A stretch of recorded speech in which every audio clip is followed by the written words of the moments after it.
घरात लहान मुलं किंवा पाहुणे आलेत आणि झटपट काहीतरी गोड बनवायचे, मग ब्रेडपासून बनणारी ही अगदी सोपी रेसिपी नक्की ट्राय करा.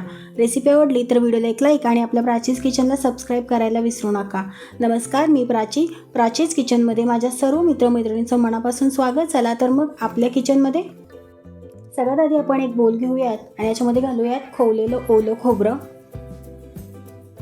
आता याच्यामध्ये घालूयात ड्रायफ्रूट्स. तुम्ही ड्रायफ्रूट्स तुमच्या आवडीनुसार कुठलेही घेऊ शकता. आता याच्यामध्ये घालूयात वेलची पावडर. इथे मी घालणार आहे कंडेन्स मिल्क. तुमच्याकडे जर कंडेन्स मिल्क नसेल तर तुम्ही मिल्क पावडर वापरली तरी चालेल. फक्त मिल्क पावडर वापरताना याच्यामध्ये साखर घालायला विसरू नका.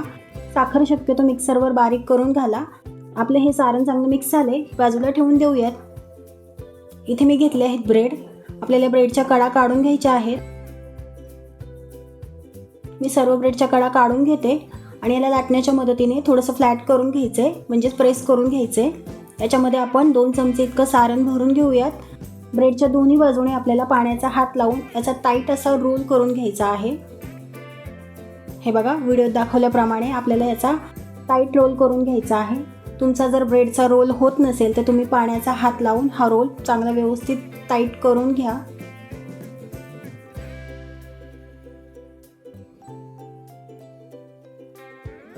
असेच मी सर्व रोल रेडी करून घेते.